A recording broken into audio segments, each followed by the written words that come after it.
বঙ্গবন্ধু হত্যা মামলার রায় দ্রুত কার্যকর করাই এখন সরকারের প্রধান কাজ বলে জানিয়েছেন আওয়ামী লীগের সাধারণ সম্পাদক সৈয়দ আশরাফুল ইসলাম।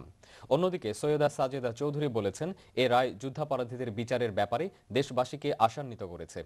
আজ বঙ্গবন্ধু হত্যা মামলায় রায়ের বিশেষ এ প্রক্রিয়া দেন আওয়ামী লীগের এ দুই নেতা। আরো জানাচ্ছেন মাহমুদ সোহেল।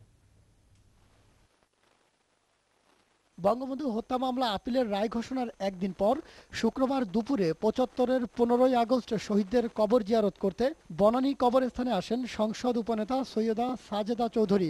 এ সময় তিনি সাংবাদিকদের জানান, এ রায় প্রমাণ করে বাংলার মাটিতে যুদ্ধ অপরাধীদেরও বিচার করা সম্ভব। তিনি আশা করেন, রায়ের মধ্য দিয়ে দেশ থেকে হত্যার রাজনীতি বিদায় নেবে।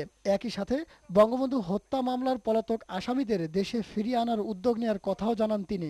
এই রায়তেই সব সারা পৃথিবী, কালকে টিভি দেখেছেন আপনারা, সব সারা পৃথিবী তারা এটা প্রশংসা করেছে এবং এই হত্যার রাজনীতি বন্ধ হবে, এই হলো আশা আমাদের। আর হত্যা করে এভাবে সবাই ক্ষমা পেয়ে যাবে না।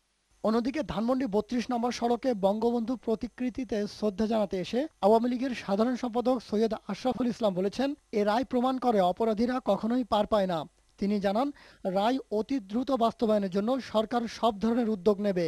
সমগ্র জাতি অধীর আগ্রহ অপেক্ষায় আছে যে কবে সেই রায় কার্যকর করা হবে।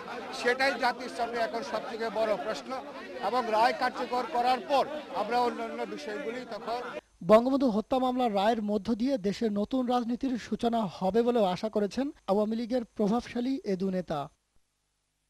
মাহমুদ সোহেল, দিগন্ত টেলিভিশন, ঢাকা। ঈদে ঘরে